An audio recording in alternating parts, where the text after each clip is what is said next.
Hello everyone. Section 143(2) के notice के बाद अब आप सभी को 142(1) के नोटिस रिसीव हो गए होंगे। जब हमें 143(2) के नोटिस मिले थे तो उन सबका पैटर्न जो है सेम था, किसी में कोई पर्टिकुलर ट्रांजेक्शन मेंशन नहीं थी, किस चीज से रिलेटेड वो नोटिस इशू किया गया है, क्या डाउटफुल ट्रांजेक्शन ऐसी है जो डिपार्टमेंट को मिली है, यानी कि लिमिटेड स्क्रूटनी में नहीं बल्कि फुल स्क्रूटनी में लगाया गया था आपका केस। अब उस नोटिस के रिप्लाई के बाद अब सभी को देखने को मिल रही है 142(1) के नोटिस। जब आप नोटिस को चेक करेंगे तो उसके साथ एक एनेक्सर अटैच किया गया है जिसके अकॉर्डिंग अब आपको डॉक्यूमेंट्स डिपॉजिट कराने हैं डिपार्टमेंट में। और अब सबके जो 142(1) है अब आपको डिफरेंट डिफरेंट देखने को मिलेंगे। सबका जो एनेक्सर है वो डिपेंड करता है कि आपने किस सोर्स के इनकम को आपने फाइल किया था अपनी इनकम टैक्स की रिटर्न में, क्या क्या आपने डिडक्शंस क्लेम किए थे, क्या आपने अलाउंसेस क्लेम किए थे, उसके बेसिस पर 142(1) के एनेक्सर्स ड्राफ्ट करके दिए जा रहे हैं और उसी के अकॉर्डिंग ही आपको रिप्लाई फाइल करना है। इन 142(1) के नोटिस से रिलेटेड 3 इंपॉर्टेंट बातें मैं आपको बताना चाहती हूँ। नंबर 1, आपको इनका रिप्लाई जरूर देना है क्योंकि बहुत से ऐसे टैक्स पेयर हैं जो अब अपने नोटिस लेके आ रहे हैं जिनके 2-2 3-3 रिमाइंडर इशू किए जा चुके हैं और किसी किसी के ऊपर तो पेनल्टी भी लेवी हो चुकी है। तो मैं आपको बता दूं इसका रिप्लाई आपको जरूर करना है। आगे क्या होगा अगर आप रिप्लाई नहीं करोगे तो पहले आपको 142(1) आया, डिपार्टमेंट ने आपको 15 डेज का टाइम दिया, 15 डेज से आपके लैप्स हो गए। लैप्स होने के तुरंत 1 या 2 दिन बाद आपको दोबारा से 142(1) का नोटिस इशू किया जाएगा जिसमें मेंशन होगा कि आपने प्रीवियस जो 142(1) है उसका रिप्लाई नहीं दिया, तो अब आप इतने दिनों में उसका जो है रिप्लाई सबमिट करिए। 15 डेज डिपार्टमेंट ने आपको पहले दिए, फिर से नेक्स्ट नोटिस में आपको 10 या 7 डेज का टाइम उन्होंने दिया। फिर भी अगर आपने रिप्लाई नहीं दिया तो ज्यादा से ज्यादा तीसरी बार और आपको रिमाइंडर दिया जाएगा और उसके साथ एक आपको नोटिस और देखने को मिलेगा, दैट इज 272(a)(1) का नोटिस।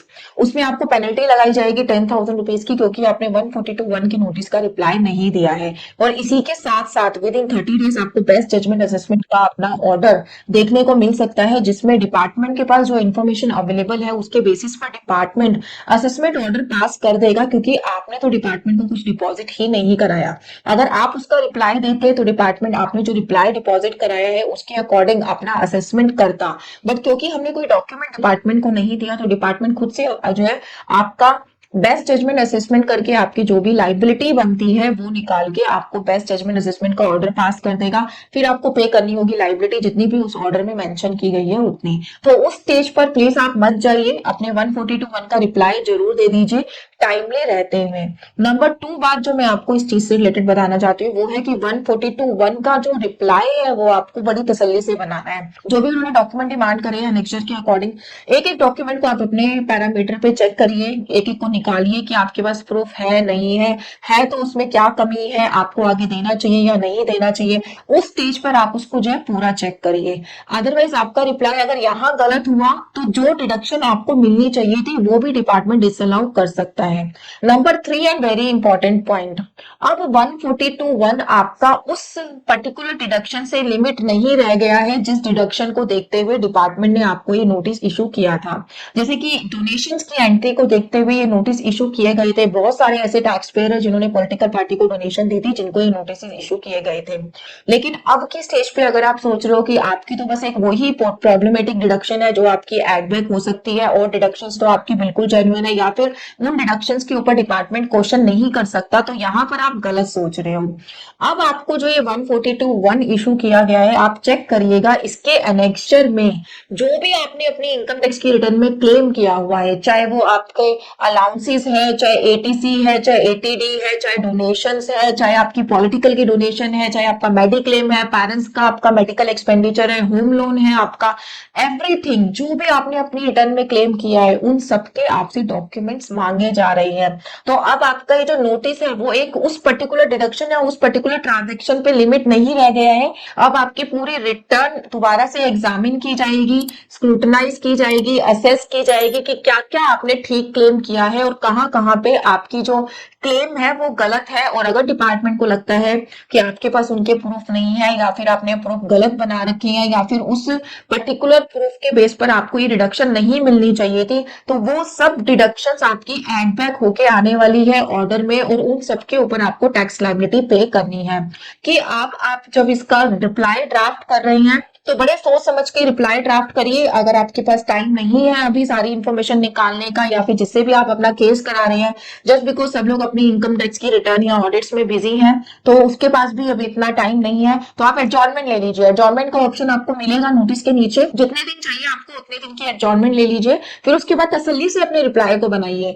जल्दबाजी में बनाया हुआ रिप्लाई, या फिर अगर आपको नॉलेज नहीं है फिर भी आप खुद से अपना रिप्लाई ड्राफ्ट करके डाल रहे हैं, तो वहां आपको जो डिडक्शन आपको मिलनी चाहिए उन डिडक्शंस में भी फंसा सकता है। वो डिडक्शंस भी आपको एड बैक होके आने वाली है, क्योंकि बहुत सारे पॉइंट्स होते हैं जो आपको अभी नहीं पता है कि किन के ऊपर क्या लिमिट है और आगे क्या इनकम टैक्स की उसके ऊपर गाइडलाइन है, आप ले सकते हैं नहीं ले सकते हैं। तो एक डिडक्शन, अभी मैं अगर सिर्फ पॉलिटिकल पार्टीज वालों की बात करूं तो सिर्फ एक पॉलिटिकल पार्टी के डिडक्शन की यहाँ पे बात नहीं हो रही है। आपकी जितनी भी डिडक्शंस है, जितनी भी आपकी अदर इनकम है, बहुत सारे टैक्स पेयर्स तो ऐसे हैं जिन्होंने अपनी एआईएस के अकॉर्डिंग इनकम रिपोर्ट ही नहीं की है।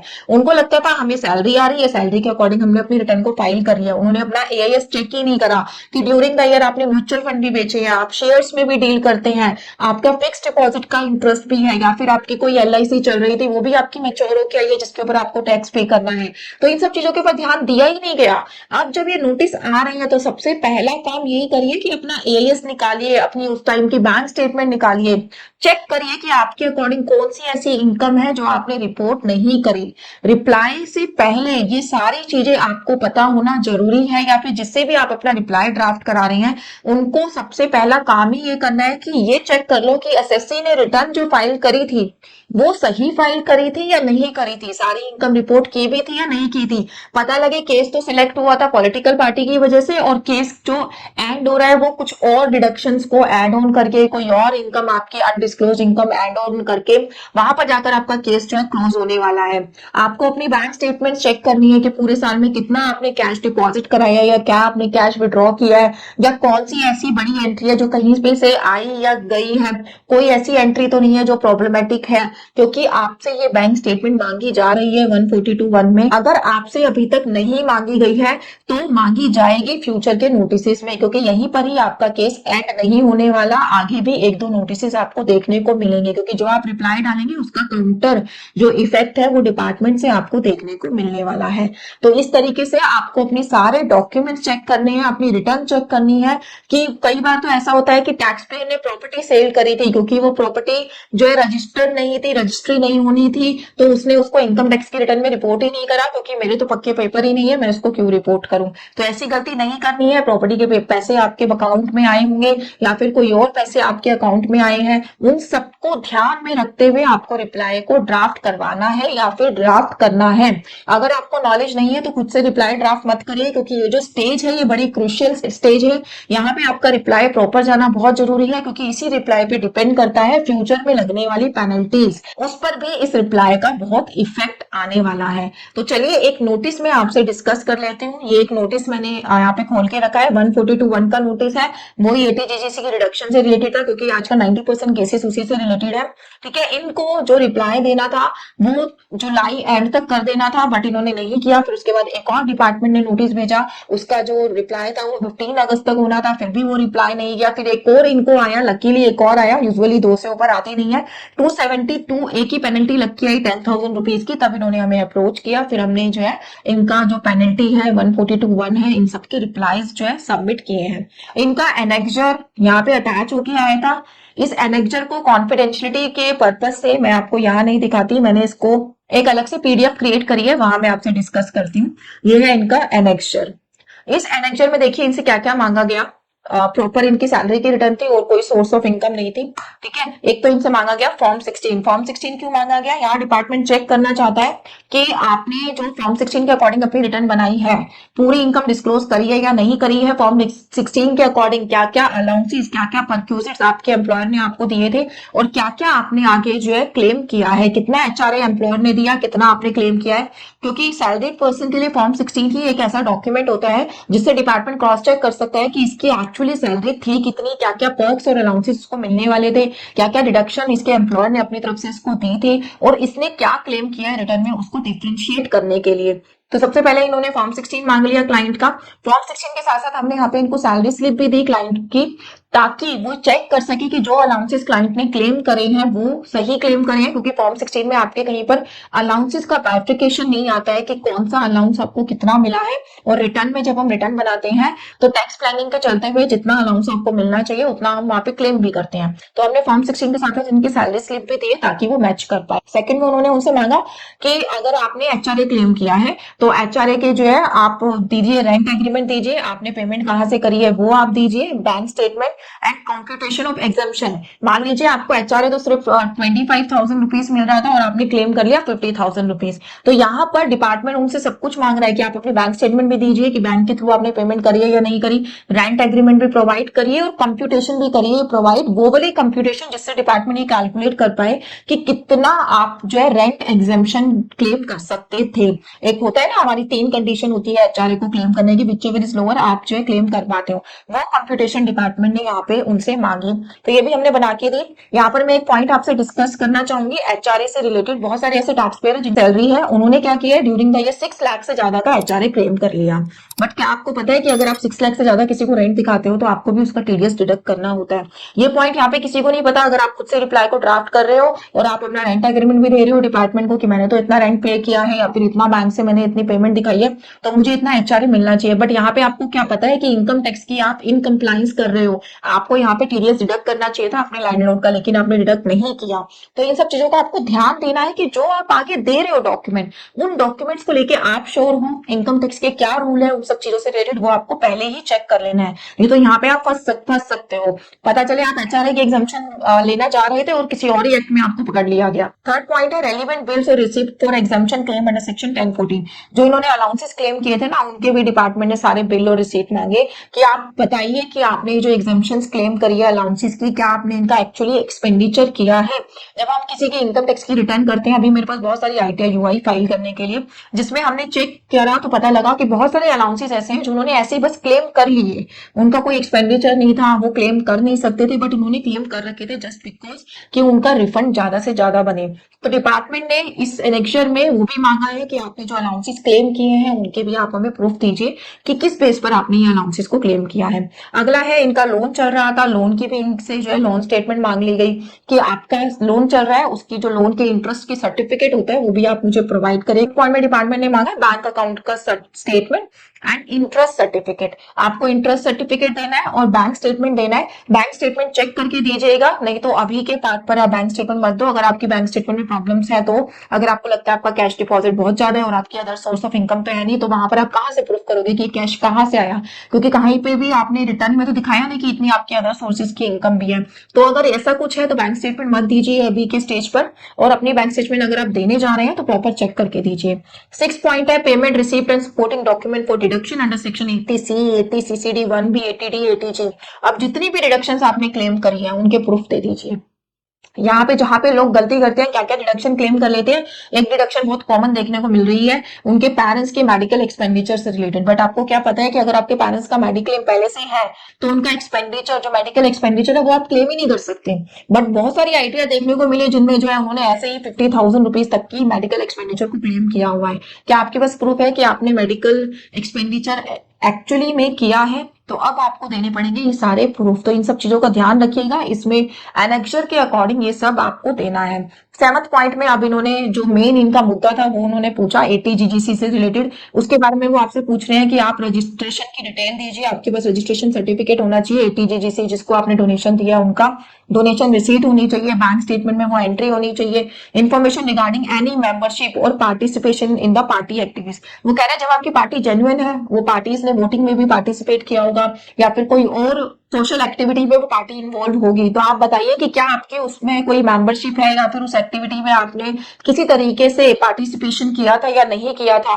Detail of similar donation in previous year. अभी यहाँ से पीछे के साल भी आपके पकड़ रहे हैं कि इस तरीके की डोनेशन आपने पिछले कभी साल में की है तो वो भी आप बताइए। अभी तो आपसे पूछ रहे हैं, फिर धीरे धीरे उन सालों के भी अगर केसेस खोल सकते होंगे, टाइम लिमिट नहीं गई होगी, तो उसमें भी आपके पास नोटिस इशू किए जाएंगे। फिर उसके बाद उन्होंने बोला please submit the above document electronically by e filing portal of the income tax department. यहाँ पे डिपार्टमेंट ने ये लाइन स्पेशली मेंशन करी है कि आपको रिप्लाई कैसे करना है, इलेक्ट्रॉनिकली करना है, ई फाइलिंग पोर्टल के थ्रू करना है। यहाँ पर मैं भी चीज एक दो ऐड करना चाहूंगी। कुछ अभी हमें रिसेंटली केसेस देखने को मिले जहां पर एसएससी ने खुद से रिप्लाई देने की कोशिश करी थी 143(2) की, ठीक है, जो पहले आपके नोटिस आए थे। उन्होंने क्या किया, थ्रू मेल, बाय मेल उनको रिप्लाई दिया डिपार्टमेंट को। जब हमने उनका लॉगिन जाके चेक किया तो वहां पे रिस्पॉन्स के जो टैब था वहां पर कोई भी रिप्लाई सबमिट नहीं था। हमने उनसे पूछा कि आपने रिप्लाई डाला था, उन्होंने कहा हाँ मैडम हमने रिप्लाई डाला था। जब हमने वहां जाके चेक किया तो कोई रिप्लाई नहीं था। उनसे जब पूछा गया तो उन्होंने कहा कि हमने तो मेल के थ्रू रिप्लाई डाला था। तो देखिए, अगर आप भी ऐसी गलती कर रहे हैं तो मेल के थ्रू इस तरीके के नोटिस के रिप्लाई बिल्कुल नहीं जाएंगे। कोई आपकी मेल चेक नहीं करने वाला कि आप मेल के थ्रू रिप्लाई दे रहे हैं। डिपार्टमेंट ने ई फाइलिंग पोर्टल पर इसका प्रॉपर एक टैब बना के दिया है जहां पे आपके सारे नोटिस रिफ्लेक्ट होते हैं।